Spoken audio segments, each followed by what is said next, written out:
Bonjour à toutes et à tous, bienvenue sur ma chaîne Ma vie d'Aspi. Finalement, on est au mois de janvier 2021.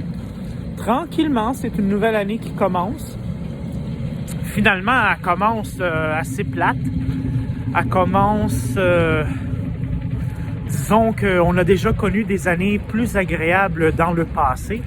Je veux dire, lorsqu'on célèbre une nouvelle année, généralement, il y a des nouveaux défis. On a parfois de belles ambitions. Mais avec la situation COVID qui est finalement partout, à l'échelle planétaire, et des fois, ça peut nous mettre un petit peu down. On peut se sentir nerveux, anxieux par rapport à la situation, en espérant qu'avec les mois à venir, ça va s'améliorer. Espérons-le. Ici, sur Montréal, c'est l'hiver, il fait assez fret. Mais bon, on fait avec, on s'habitue avec le temps. Aujourd'hui, moi étant Aspi, finalement étant sur le spectre de l'autisme, là, je suis TSA. Mais j'ai eu mon diagnostic en 2007 et à l'époque, on donnait le diagnostic Asperger. Mais aujourd'hui, je présume que ça l'a changé. C'est TSA qu'on utilise maintenant. J'ai voulu partager avec vous un petit peu, étant TSA, comment moi je réagis. Dernièrement, le 22 août 2020, mon père est décédé. Il a été hospitalisé. Par la suite, il a changé d'étage de l'hôpital pour aller vers les soins palliatifs. Alors, il est resté quand même...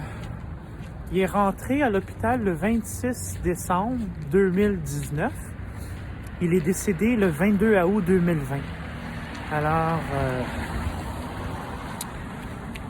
parfois, chez les personnes neurotypiques, je présume qu'on peut vivre un deuil différemment versus une personne TSA. Adolescent, jeune adulte, je le savais un peu à quoi m'attendre.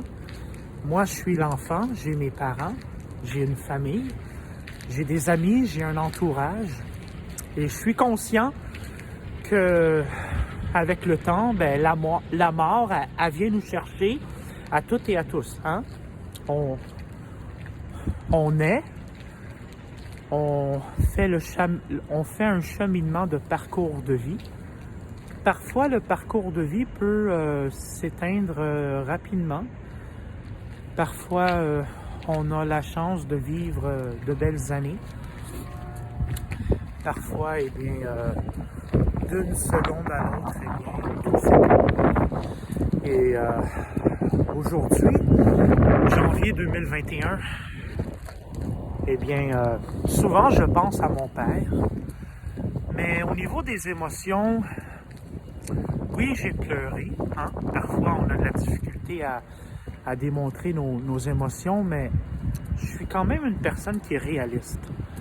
Réaliste, pour moi, c'est que je sais à quoi m'attendre. Des fois, je prévois les choses. Et la façon que je vis mon deuil, j'essaie de trouver les mots, mais c'est comme... Je me lève le matin, puis je commence une autre journée.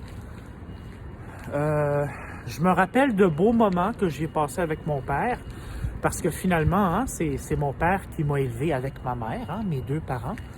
Et puis mon père, je me rappelle quand je lui avais expliqué que j'avais reçu mon diagnostic d'Asperger, il a été une des premières personnes à vraiment s'intéresser sur ce que c'est une personne Asperger. C'est quoi une personne TSA? Et parfois, il écoutait une émission de radio. Parfois, à la télévision, il y avait des films qui expliquaient la vie d'une personne Asperger, TSA à la télévision. Parfois, c'était dans les journaux, un peu de lecture. Et bref, aujourd'hui, on est pas mal laissé quand même... comment je pourrais expliquer ça? On a une vie de famille. il y a des gens qu'on va côtoyer assez régulièrement pendant notre parcours de vie. Et parfois, quand la mort arrive, la perte d'un décès, la perte d'un proche, ça peut nous ébranler. Chaque personne va réagir différemment à un décès. Mais l'important, c'est selon moi de se rappeler des beaux moments qu'on a vécu avec la personne. Dans le cas-ci, ben, c'était mon père. Hein? J'ai vécu pratiquement toute ma vie avec lui.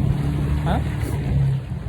Quand je dis pratiquement, c'est que, bon, parfois, les week-ends, je pouvais aller, disons, ben, je sais pas, tu sais, je vous donne un exemple. Si je partais en vacances ou un week-end chez un ami ou passer le week-end chez ma copine de l'époque. Mais voyez-vous, généralement, j'étais toujours avec mon père, avec mes parents finalement, où j'habitais.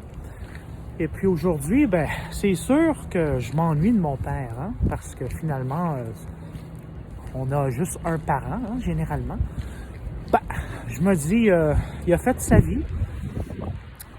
Son parcours de lui, son parcours de vie, eh bien, il s'est arrêté à l'âge de 76 ans.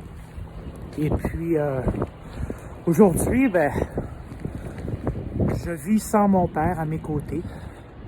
Et puis, parfois, est-ce que je me sens seul? Ben, j'ai l'impression que mon père, il est encore en moi. C'est ça, c'est difficile des fois à expliquer hein, les émotions. Même moi, j'ai des difficultés encore à l'âge adulte. Puis, mais c'est sûr qu'il me manque. Hein, mais je suis quelqu'un qui est quand même logique dans ma façon de penser. Hein. Parfois, je suis un petit peu comme un ordinateur. Il n'y a pas vraiment de zone grise avec moi. Hein. C'est on ou bien off. Alors là, je sais que c'est off. Alors, un décès, pour moi, signifie off. Arrêt. Mais par contre, je continue à vivre à ma façon. Puis, parfois, parfois, je me rappelle des beaux moments que j'ai passés avec mon père. Mais voyez-vous, même, j'ai un petit peu de difficulté à vous l'exprimer de vive voix. Comment je réagis face à un deuil. Pourtant, dans le passé, j'ai mes grands-parents qui ont décédé. J'ai des tantes. J'ai une tante, un oncle. C'est venu me chercher aussi. Mais parfois, on se dit, ben, ça fait partie de la vie. Mais c'est pas facile de l'appréhender. Puis on connaît pas la réaction de chacune, comment on va réagir suite à un décès. Puis ici, ben là, je m'adresse aux parents qui ont des enfants TSA. Peut-être qu'en ce moment, c'est pas le temps de parler finalement de la mort avec votre enfant. Mais avec le temps, si vous avez un adolescent ou une adolescente TSA ou même un adulte, ben, vous connaissez un peu votre enfant, hein? Vous savez un petit peu comment qui est. Peut-être à un moment choisi, un moment opportun, là, vous pourriez peut-être lui parler un petit peu comment qu'il pourrait bien envisager la mort ou la perte d'un membre de sa famille, juste voir sa réaction. Parfois, les personnes TSA vont pas parler beaucoup des émotions. Ils ont tendance à garder tout à l'intérieur. Mais je me dis, peut-être parfois, ça peut être intéressant hein, en tant que parent. Moi, je me rappelle, dans les années passées, j'étais dans la maintenance, dans un établissement de personnes âgées. Bref, il y avait un étage de jeunes adultes handicapés, un étage de personnes adultes en perte de mémoire, qu'on appelle Alzheimer, et il y avait des personnes âgées qui étaient tranquillement en fin de vie, hein, un établissement de longue durée.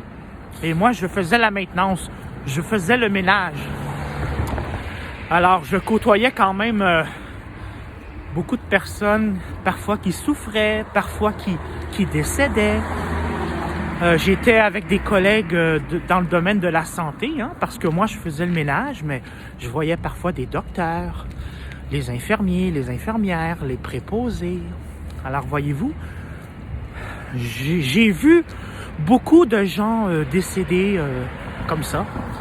Et puis, on a toujours une petite pensée pour ces gens-là, hein, qu'on a tendance à côtoyer de jour en jour. Hein. Alors, j'ai fait mon possible pour vous expliquer en tant que TSA comment que je réagis face à un décès, comment que moi je vis mon deuil. Mais c'est peut-être difficile pour moi de vous l'expliquer parce que des fois on a des difficultés à trouver les bons mots. Hein? Mais bref, je continue à faire mon cheminement de vie et je me rappelle des beaux souvenirs que j'ai eus avec mon père. Et je sais à l'intérieur de moi que finalement, l'être humain, il fait son cheminement de vie et par la suite, c'est la fin, c'est le décès. Bon, ça m'a fait du bien de vous partager ça avec vous, en espérant que de votre côté, vous avez encore vos deux parents avec vous, auprès de vous. Essayez de passer des beaux moments avec vos parents. Et si vous êtes dans une situation similaire à moi, alors là, je m'adresse finalement aux personnes TSA, peut-être adolescents ou adultes, qui avaient perdu un parent. Hein, et essayez de rester positif, de vous rappeler des beaux moments. Si j'espère que vous avez passé de beaux moments avec le parent que vous avez perdu, si c'est le cas. Puis dites-vous que la vie, hein, parfois, il y a des moments un petit peu... il y a des moments qui sont plus ou moins agréables. Je sais pas comment l'expliquer. Mais la vie aussi, parfois, elle nous réserve de beaux moments, de belles opportunités. Alors, il faut jamais abandonner. Hein? Il faut pas abandonner, puis rester positif, c'est facile à dire. C'est un mot qui est facile à dire, mais il faut pas abandonner. Hein? La vie, c'est faite pour vivre. C'est fait pour faire de belles rencontres. C'est fait pour partager, pour communiquer avec les autres. Et puis, on fait tout notre possible. On a tout un parcours de vie, je présume, quand même différents les uns les autres. Mais, tant chez les personnes NT que chez les personnes TSA, il y a quand même un petit peu de similarité. Mais parfois, quand vient le temps de vivre un deuil, peut-être que chez les personnes neurotypiques, dans leur façon de voir les choses, ils peuvent se mettre en mode deuil. Et peut-être que nous, les personnes TSA, lorsqu'on vit un deuil, on ne sait pas trop comment agir ou comment faire face à ça, parce que chacune va réagir différemment. Mais c'est ce que j'ai voulu vous partager avec vous. Alors ici, à Montréal, tranquillement, on s'enligne vers un confinement pour 1 mois. Alors, on a commencé ça hier, ici au Québec, à partir de 20h jusqu'à 5h30 le matin, je crois. On n'a pas le droit de sortir dehors, à moins d'une urgence ou bien pour les travailleurs, travailleuses, ou...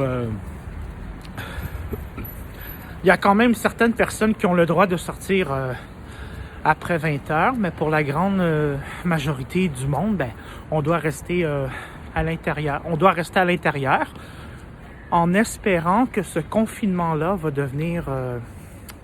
va diminuer les cas de COVID. Et comme ça, avec le temps, peut-être que ça va s'améliorer. Alors, je vous souhaite une bonne journée à toutes et à tous. Puis, on lâche pas, on reste positif. OK, merci. Bye bye.